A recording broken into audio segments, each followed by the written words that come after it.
হ্যাঁ ভাবিয়ে কোথায় উড়ান থেকে এরকম সাইয়ার আসমানের ফেলে আমাকে কিথা কিদের চারটা তো শেষ কি চাও কমাই গেছি কে আমাকে কেডা ইমানে আমাকে ইমান কেডা ওড়ানো টের পাইছে না কত রোদ লগে লগে রওনা দিছে আরেকটা ইনি চাইতে আছি মানে জিনিসটার গতি এতটাই বেশি যে মুসলিম ভাইয়ের বউয়ে জাস্ট এদিক দিয়ে দেখছি ঘাড় ফিরেতে নাই, অর্থাৎ শব্দের চেয়ে 13, 15, 20 গুণ বেশি দ্রুত গতিতে এটা ছুটা চলে। জিনিসটার নাম কি?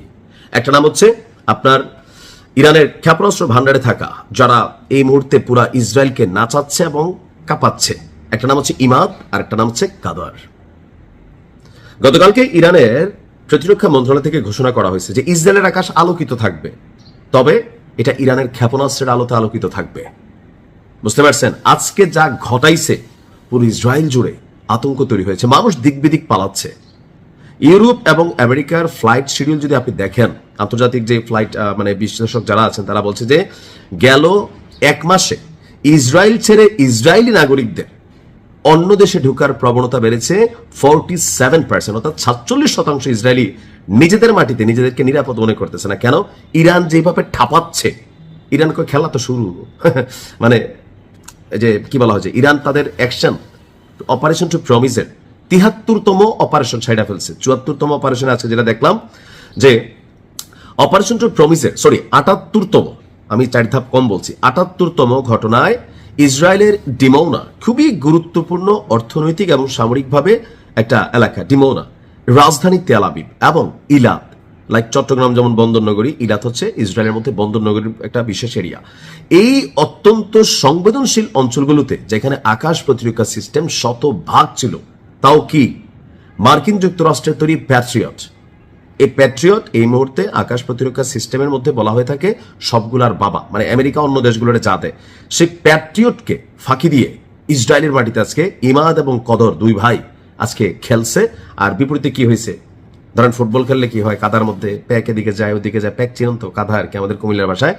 তো বলা হচ্ছে যে ডিমোনা, তেল আবিব এবং ইলাতের মতো অত্যন্ত গুরুত্বপূর্ণ স্থানগুলোর পাশাপাশি আরো বেশ কয়েকটি এলাকায় মার্কিন যতগুলো সামরিক ঘাঁটি ছিল এবং কি বিনিয়োগ করা মার্কিনীদের যে বিলাসবহুল বড় বড় প্রজেক্টগুলো ছিল, প্রত্যেকটাকে ধুচাই ফেলছে ইরান। আইআরজিসি বলছে যে তারা জানায় যখন জাতি মুষ্টিবদ্ধ হাতে লক্ষ লক্ষ মানুষের সমাবেশে উপস্থিত হয়ে ইরানের সেনাবাহিনীকে সমর্থন জানায়, তখন কলিজার মধ্যে সাহস এবং ঈমান শতগুণ বেড়ে যায়। মানে ডায়লগটা দেখছেন যে যখন জাতি মুষ্টিবদ্ধ হাতে, আমি দেখছি ইরানের নারীরা এই যুদ্ধ যেন ইরান বন্ধ না করে তাদের ভান্ডারে থাকা স্বর্ণালঙ্কার মায়েরা বোনেরা এরকম রাস্তায় রাস্তায় বিলাই দিচ্ছে সেনাবাহিনীর ভান্ডারে, যে চালাও ছুইকো না তোমরা, ফুতাইতে এই দিনের লেগে ফালছি না যে মানুষের তারা মাইরা হতাই দিয়ে যাইব কবরের ফার্জে কাইন্দাম, আল্লাহ তুমি বিচার কইরো।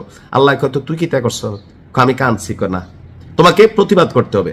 সো আজকে যে মায়েরা এই সন্তানগুলো জন্ম দিচ্ছে, সন্তানরা যখন কাম্মা ঘরে যাইতাম না, হয়তো শাহাদাত নয়তো বিজয় নয়তো ফতেহ।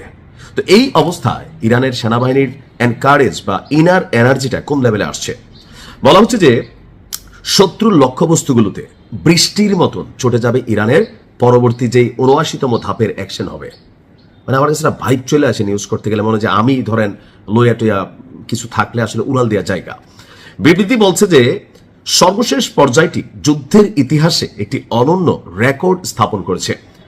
ইলাত বন্দর, সুরক্ষিত শহর ডিমৌনা, উত্তর তেল আবিবের লক্ষ্যবস্তুগুলোতে ইমাদ এবং মাল্টি ওয়ারহেড কদর ক্ষেপণাস্ত্র ব্যবস্থা এবং অ্যাটাক ড্রোন ট্রিপল অ্যাকশন দিয়া এই ঘটনাটা করা হয়েছে।